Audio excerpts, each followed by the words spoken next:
Okay, Kama shout from outside. That's it. Take her away. Marvis, the side of the truck was slammed, the engine coughed abruptly, and they rumbled forward. Away from the station, they were plunged into almost total darkness. The women had to brace themselves as the truck rocked and jerked its way through the narrow Gloucestershire byways in such a rural setting. The wartime blackout was complete, although Aline was doubtful whether Hitler's bombers were really interested in targeting such isolated regions of the country. 4 months into the war, and no one had even been bombed. In fact, there were times when you wouldn't know there was a war on. It was crazy, really. A fine spray for ice from the country lanes showered the canvas sides of the truck, and icy drafts whistled through the gap in the flapping tarpaulin over the entrance. Bloody hell. We'll all be frozen statues before we get there. Laid it on specially. I shouldn't wonder. Fucking weather. Aline bowed her head in embarrassment, but she saw that her shy neighbor was shocked, eyes wide with surprise. The camp was about 15 minutes away. It would probably have been a quick journey in less treacherous conditions, but on the icy surface of the roads, they seemed to crawl along. The driver struggled bravely with the gears of the old vehicle, and they slowed right down to maneuver up the icy ramp by the gatehouse. Inside the truck, the women listened as words were exchanged between the WAAF driver and the camp sentries on duty. That's what I will be doing soon, Aline realized as she became aware of their driving, forcing the ancient vehicle up.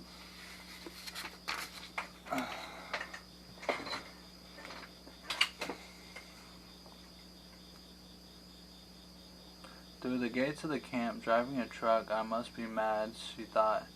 They pulled up abruptly outside a large hangar of a place. The tailgate was lowered this time, and a voice told them all to get down. This is the cookhouse. Get inside, all of you, and get fed. I'll be back to pick you up in 30 minutes. Do you mind if we stay together?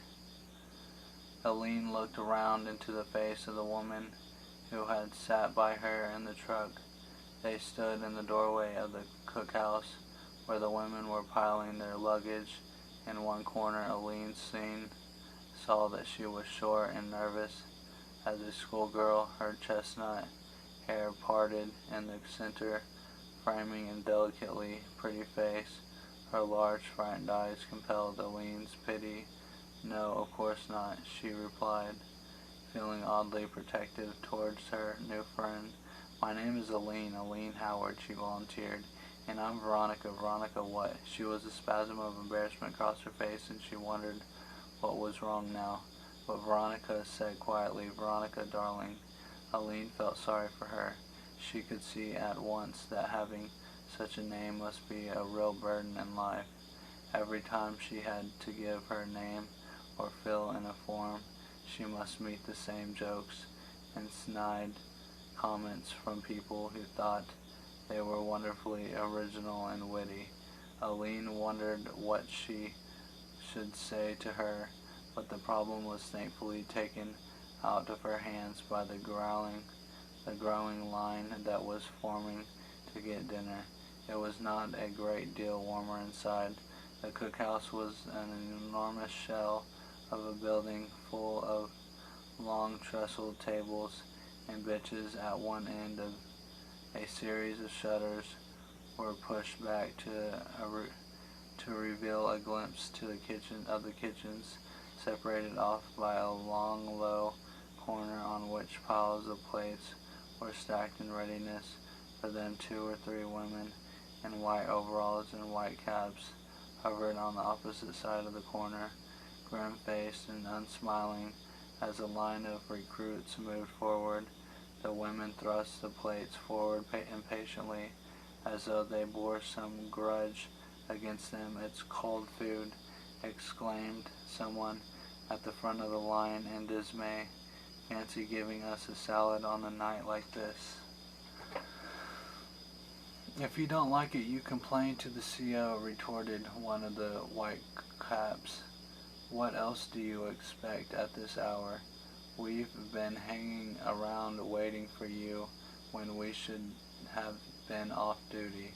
The angry words were accompanied by such a glare of resentment that the newcomers quickly picked up their plates and moved on.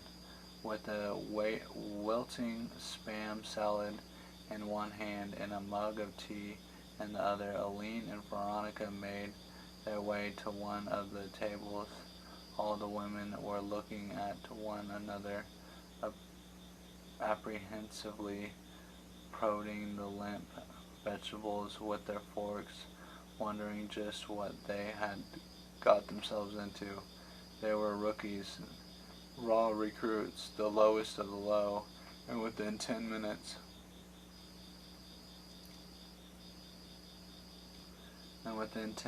of their arrival at camp, there was not one of them who did not feel exactly that. I gotta do my hair, shave my face, and brush my teeth. Bad. The huts were all in a row. The new recruits caught been collected together with their luggage and marched down the line, picking their way across the icy ground only by the white painted stones which edged the slippery path. Women were directed toward the huts in order, but counted off at random. Veronica kept close beside Aline as they were allocated to the first batch, just getting in before the sergeant cried, "That's all, move on to the next hut, and be quick about it." The Nissen hut had double doors at the entrance, forming a kind of lobby with a door to a small separate room for their corporal.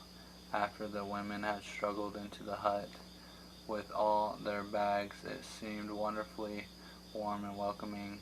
There was a strong odor of floor polish and the pungent smell of burning coal from 2 iron stoves spaced out along it. Aline saw that there were 15 metal beds on each side and that one of these was already occupied. She was a startling redhead. She sat up in bed wearing a white nightgown and a loose, filmy wrap over that would have cost Aline at least 3 months' wages. On the locker by her bed were a collection of makeup and scent bottles, a mirror, and a framed photograph. She had made herself completely at home and had probably arrived on the earlier train. "Well, hello there." She put down her magazine and looked over at the new arrivals. "Whatever kept you? It's all right for some," said a cheery voice. "Picking yourself the best bed? Did you certainly? The bed was right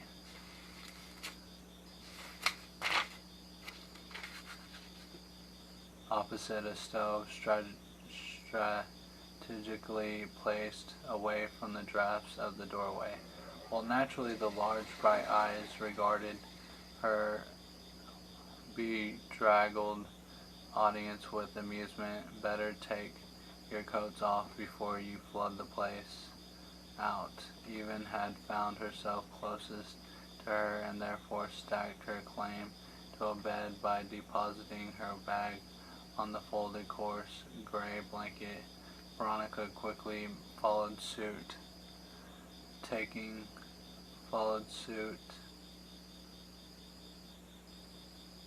the next bed, sitting down abruptly as though to dare anyone else to try and take it from her. "That's a nice dress," came the voice from the bed. Aline turned and took a look at Veronica and saw that under her heavy winter coat she was wearing an expensive and well-cut dress in soft green wool that must have cost a pretty packet.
Daddy's in banking, she replied, she embarrassed.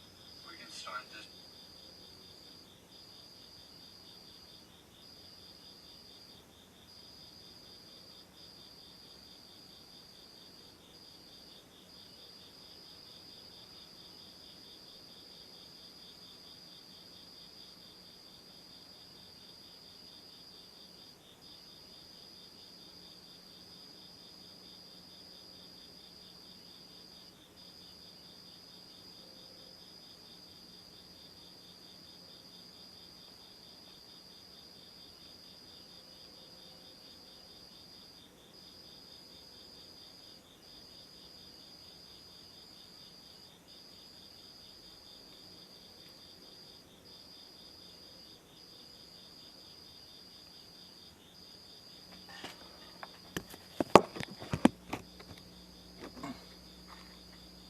Positive stove